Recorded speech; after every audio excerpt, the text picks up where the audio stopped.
Hello students, welcome to our channel A to Z পরীক্ষা। আমরা আগের ক্লাসে WBPSC ক্লার্কশিপের 2019-এর যে এক্সাম হয়েছিল সেখানে শিফট 1-এ যা যা কোশ্চেন এসেছিলো তোমাদের ইংলিশ পেপারে, ঠিক আছে, তা সেগুলো আমরা আলোচনা করেছি। আজকে শিফট 2-এর পেপার আলোচনা করব, ঠিক আছে। শিফট 2-এর যে ইংলিশ কোশ্চেনগুলো হয়েছিল সেগুলো আমরা দেখব। তো চলো ভিডিওটা শুরু করা যাক। আর তোমরা যারা নতুন আছো তারা কিন্তু অবশ্যই চ্যানেলটাকে সাবস্ক্রাইব করে নিও, আর ভিডিওটা ভালো লাগলে কিন্তু লাইক করে দিও, ঠিক আছে। কারণ দেখো এখানে কিন্তু এই যে প্রিভিয়াস ইয়ারের যে প্রপার যে সলিউশন, একদম নির্ভুল সলিউশন তোমাদের এখানে প্রোভাইড করা হচ্ছে উইথ এক্সপ্লেনেশন, ঠিক আছে।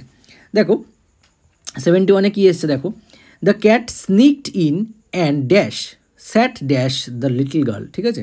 তাহলে ক্যাট কী করেছে দেখো, লিটল গার্লের পাশে বসেছে, তাই তো, বসেছিল। তাহলে পাশে ইংরেজি কি তোমরা জানো, পাশে বলতে আমাদের প্রিপোজিশন কোনটা হয়? এখানে দেখো আন্ডার আছে, বিসাইডস আছে, ঠিক আছে, তারপরে কি আছে, ইনটু আছে, আর এখানে বিসাইডস আছে।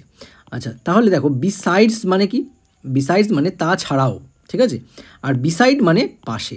তাহলে দেখো অ্যান্সার আমাদের কি হবে? কারেক্ট অ্যান্সার হবে বিসাইড। এই বিসাইড মানে হচ্ছে পাশে, আর এই বিসাইডস মানে কিন্তু কি হবে? এটার মানে হলো তাছাড়াও, ঠিক আছে। আচ্ছা দেখো নেক্সট কোশ্চেন আমরা চলে আসছি 72। কমপ্লিট দ্য ইডিয়াম, তার মানে কি এখানে বুঝতেই পারছো ইডিয়াম দিয়েছে। দেখো he moved heaven and dash to get bail for his friend. আচ্ছা, এই ইডিয়ামটা কিন্তু খুব ইম্পর্ট্যান্ট একটা ইডিয়াম। এটার মানে কি? কঠোর পরিশ্রম করে কোনো কিছু করা, ঠিক আছে। হেভেন অ্যান্ড আর্থ, অপশন অ্যান্সারটা কী হবে? হেভেন অ্যান্ড আর্থ মানে সে সব, হেভেন অ্যান্ড আর্থ মানে স্বর্গমর্ত যাকে বলে, তাই তো, সেটাকে কিন্তু ইংরেজিতে কোন ইডিয়ামের মাধ্যমে বলা হয়? Heaven and earth. মানে কি সে সব কিছু ট্রাই করে ফেলেছে, সব কিছুই সে করে ফেলেছে, চেষ্টা করেছে, ঠিক আছে, কঠোর পরিশ্রম করেছে। নেক্সট দেখো 73 বলেছে কি, find out the correct sentence from the list below. দেখো কারেক্ট সেন্টেন্স এখানে কি বলেছে দেখো, the behaviour of the children were not up to the mark. ভালো করে দেখবে, সাবজেক্ট আর ভার্ব দেখবে, ঠিক আছে। এখানে এটা কিন্তু কমন এরর সেকশন থেকে এসছে।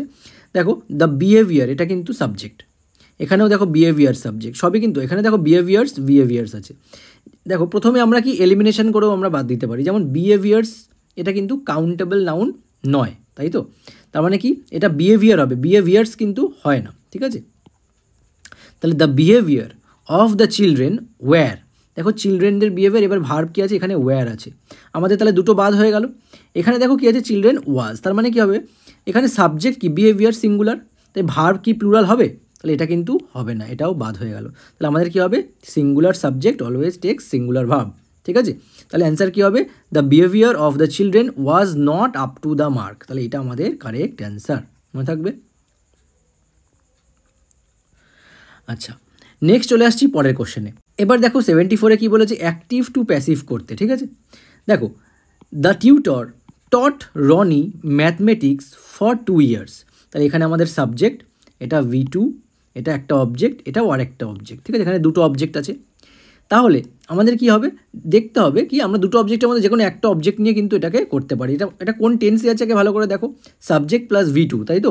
এটা দেখো পাস্ট কি, পাস্ট ইনডেফিনিটে, তাই তো, পাস্ট ইনডেফিনিট আছে। তাহলে পাস্ট ইনডেফিনিটের রুলটা কি আছে? অবজেক্টটা আগে বসবে, তারপরে ওয়াজ ওয়্যার বসবে, তারপরে কি হবে? রুলটা লিখে দিচ্ছি পাস্ট ইনডেফিনিটের, object plus was were plus V3 plus by plus subject, তাই তো। তাহলে দেখো এখানে এই রুলটা ফলো করছে কোনটা? সাবজেক্ট, এখানে অবজেক্ট কোনটা হবে? রনি, ঠিক আছে। তাহলে আগে দেখো রনি কোথায় কোথায় আছে, দেখো ম্যাথমেটিক্স আগে আছে, ম্যাথমেটিক্স দিয়ে দেখি এটা ঠিক আছে নাকি। ম্যাথমেটিক্স, কারণ দুটোকে যে কোনো একটাকে সাবজেক্ট করা যেতে পারে। Mathematics was taught for Roni by the tutor for 2 years, ঠিক আছে। এখানে হবে mathematics was taught to Roni হতে পারে, ঠিক আছে। এটা যদি টু হতো তাহলে এটা হতো, কিন্তু যেহেতু এখানে টট ফর আছে সেটা কিন্তু এখানে কারেক্ট নয়, ঠিক আছে। কিন্তু কারেক্ট কোনটা হবে দেখো, রনি, আগে রনিকে সাবজেক্ট করো, রনি ওয়াজ হলো, রনি ওয়াজ এখানে আছে, রনি ওয়াজ এখানে আছে, রনি ওয়াজ এখানে, এইটুকু ঠিক আছে। ওয়াজ ওয়ারের পরে কী হবে? V3, টট V3 আছে, এটাও V3 আছে, এটাও V3 আছে।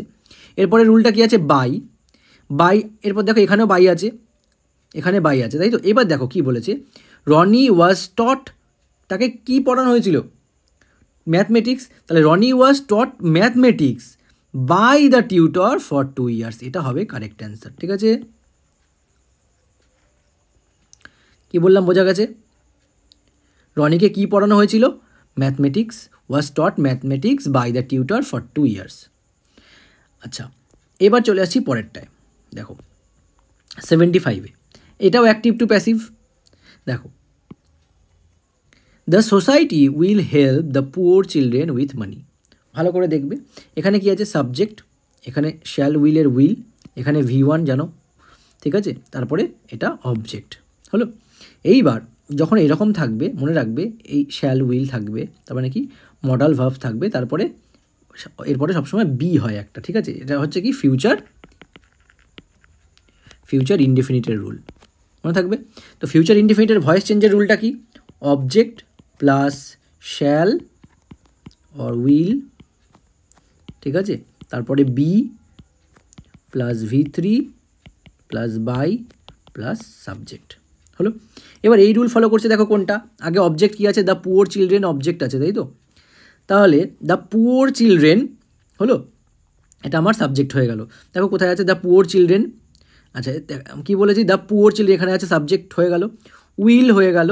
আচ্ছা, দ্য পুয়ার চিলড্রেনের পরে অবশ্যই উইল হবে, will be helped by the society with money. তাহলে দেখো এটা একদম ফার্স্টেরটা আমাদের অ্যান্সার হচ্ছে। কেন? দেখো দ্য পুয়ার চিলড্রেন, এটা কী হলো? সাবজেক্টটা অবজেক্ট হয়ে গেল, মানে অবজেক্টে এখানে সাবজেক্ট হয়ে গেল দ্য পুয়ার চিলড্রেন, এরপরে উইল বসলো, তারপরে রুল অনুযায়ী বি বসলো, এরপর V3 বাই প্লাস দেখো সাবজেক্টটা এখানে পুরোটা বসে গেল উইথ মানি। নেক্সট দেখো কি বলেছে,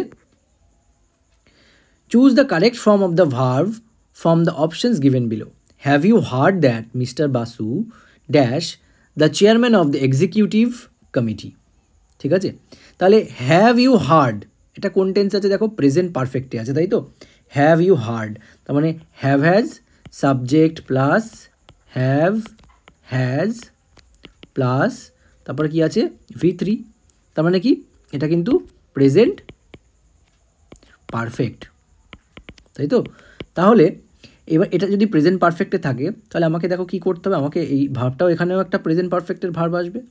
তাহলে কি আছে দেখো, the have you heard that mister Basu had been appointing, এটা অ্যাপয়েন্টেড হবে না।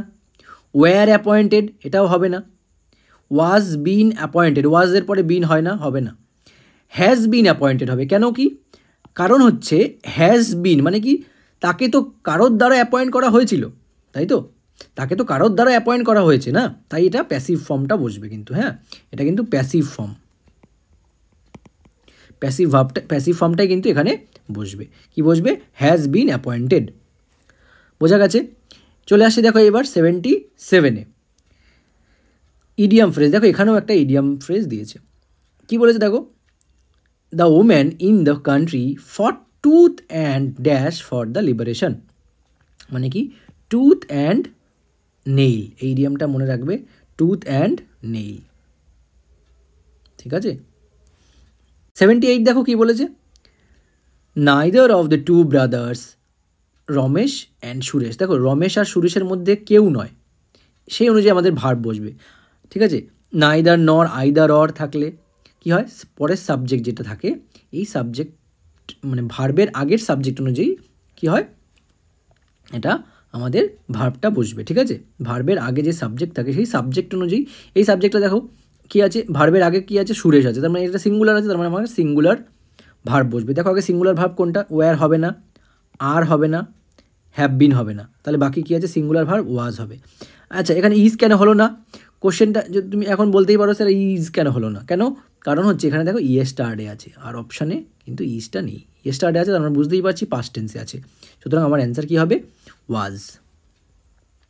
চলে আসছি 79-এ, কী বলেছে দেখো, ফাইন্ড গিভেন ওয়ার্ডস। আচ্ছা, অপোজিট বসাতে বলেছে, কিসের? খুব ইজি সিম্পল একটা কোশ্চেন দেখো, ডেঞ্জারাসের।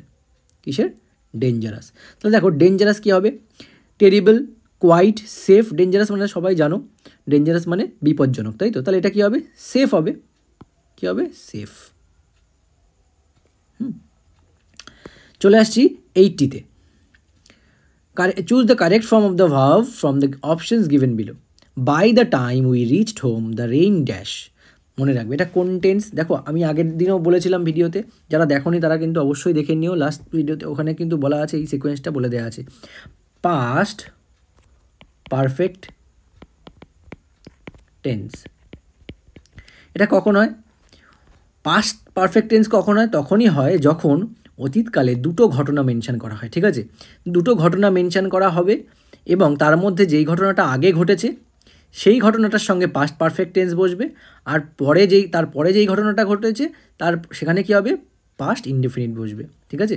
এখানে by the time we reached home, তার মানে কি আমরা বাড়িতে পৌঁছেছি। বাই দ্য টাইম যখন আমরা বাড়িতে পৌঁছি, দ্য রেইন ড্যাশ, তার মানে বৃষ্টিটা আগের থেকে হচ্ছিল, তাহলে এটা আমার কী হবে? The rain had stopped. বোঝা গেছে? পাস্ট পারফেক্টের রুল কি? সাবজেক্ট, তারপরে had plus V3 plus object, তাই তো? এটা কিন্তু পাস্ট পারফেক্ট। আর পাস্ট পারফেক্ট কখন বসে? দুটো ঘটনা মেনশন করতে হবে, সেই ক্ষেত্রে তখনই কিন্তু পাস্ট পারফেক্ট ইউজ হয়, ঠিক আছে? এরপরে চলে আসছি 81-এ। দেখো, complete the idiom by choosing the right word from the options. She could not make up her dash about what to buy. মানে কি, যখন পাজল থাকে মাইন্ড, তখন তাকে বলে মেক আপ হার মাইন্ড, মনস্থির করতে না পারা। তাহলে make up her mind, answer কী হবে? মেক আপ ওয়ান্স মাইন্ড, ঠিক আছে? মানে মনস্থির করে নেওয়া। যে choose the correct spelling from the options below. Ambitious মানে কি? মানে অ্যাম্বিশিয়াসের মানে হচ্ছে উচ্চাকাঙ্ক্ষী, ঠিক আছে? তাহলে অ্যাম্বিশিয়াসের স্পেলিংটা কারেক্ট কী হবে? AMBITIOUS। এই তো ফার্স্টেরটাই হচ্ছে কিন্তু আমাদের অ্যান্সার, অ্যাম্বিশিয়াস মানে উচ্চাকাঙ্ক্ষী, ঠিক আছে?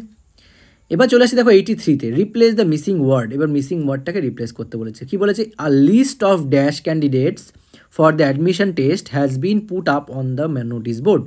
তাহলে আ লিস্ট অফ ইলিজিবল, মানে আগের পেপারেও এসেছিলো কিন্তু, মানে শিফট 1-এও এসছে কিন্তু ইলিজিবল দিয়ে, যেটা দুর্বোধ্য, বোঝা যায় না। অনারেবল মানে সম্মানীয়, এলিজিবল মানে কি? যোগ্য যে, সেটা। তাহলে এখানে কি হবে? A list of eligible candidates. বোঝা গেছে? দেখেছো, দুটো শিফটের কোশ্চেনে কিন্তু মিল আছে, মানে এভাবে না এসে আরেকভাবে এসছে, ঠিক আছে? নেক্সট চলে আসি পরেরটা, দেখো 84। আ বয় হু ফ্রাইটেন্স উইকার বয়েস, তাকে কি বলে? এটাও দেখো ওয়ান ওয়ার্ড সাবস্টিটিউশন, ঠিক আছে? আ বয় কী করেছে? হু ফ্রাইটেন্স উইকার বয়েজ, মানে দুর্বল ছেলেদেরকে যে ভয় দেখায়, তাকে কি বলে? এটা মনে রাখবে, বুলি বলে, বুলি, ঠিক আছে? কি বলে? বুলি। 85 দেখো, choose the correct spelling from the options below. এখানে কারেক্ট স্পেলিংটা বার করতে হবে। স্যাটেলাইট, তাহলে দেখো স্যাটেলাইট স্পেলিং কি? SATELLITE, ঠিক আছে? এটাই হচ্ছে কারেক্ট স্পেলিং, ফার্স্টেরটা, স্যাটেলাইট, মনে থাকবে? স্যাটেলাইট স্পেলিং হচ্ছে SATELLITE, স্যাটেলাইট, মনে থাকবে? আচ্ছা, স্যাটেলাইট মানে তোমরা সবাই জানো, উপগ্রহ। তো এই হচ্ছে গিয়ে আমরা আজকে 15টা করলাম, ঠিক আছে? সেকেন্ড শিফটে যে এসেছিল 30টা কোশ্চেন, তার 15টা কোশ্চেন কিন্তু আমরা এখানে করলাম। আবার নেক্সট ক্লাসে আমরা বাকি 15টা করব, আমাদের কমপ্লিট হয়ে যাবে সেকেন্ড শিফটের পেপার অ্যানালিসিস, ঠিক আছে? ইংলিশের। যদি কারোর কোনো কিছুতে প্রবলেম হয়, অবশ্যই তোমরা কমেন্ট করে জানিও, আর ভিডিওটা ভালো লাগলে কিন্তু লাইক করে দিও। চলো, আজকের মতো এই পর্যন্তই। আবার দেখা হচ্ছে তোমাদের সাথে নেক্সট ক্লাসে।